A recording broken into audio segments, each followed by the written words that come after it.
L'hypertrophie des moyens, c'est tellement vrai que on vous donne aujourd'hui les moyens de gérer les choses. C'est-à-dire, vous savez peut-être pas pourquoi, mais vous savez comment. Oui?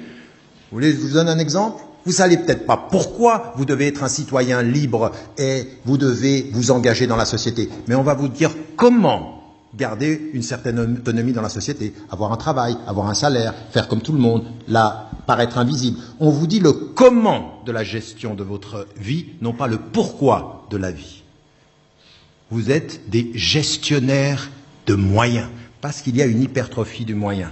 Même votre connaissance est devenue un moyen. On a rendu et fait de la connaissance un marché. Dans ce marché, tu achètes, tu prends et tu utilises pour faire quoi? Ton salaire, ta position et ta protection. En fait, l'école est devenue un moyen de ta sécurité sociale et de ta sécurité personnelle. Un moyen.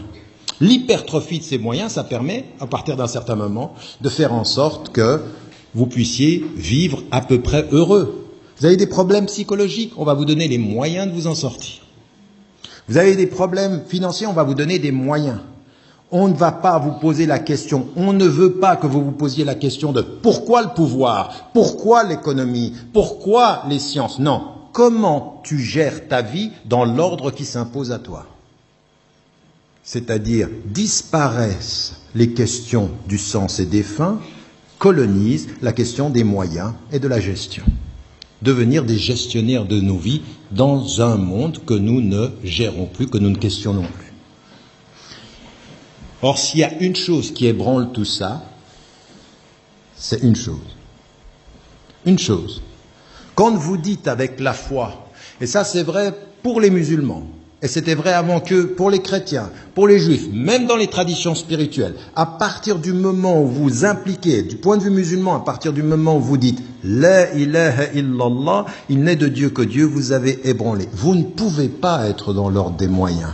Pourquoi? Parce que ce que vous dites quand vous dites Dieu, vous dites tous ces moyens n'ont de raison d'être que par la fin finale, que par la fin ultime, que par l'objectif ultime. Et si j'en viens à prendre le moyen pour la fin, j'ai commis l'un des péchés intellectuels et spirituels les plus importants, je suis dans le shirk. Le début du shirk, c'est quand tu prends le moyen pour la fin.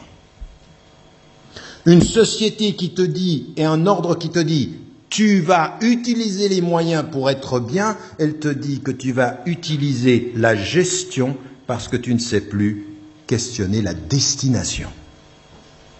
Donc gère. Gère ce que tu peux. Essaye de trouver ta voie pour ne pas être trop mal.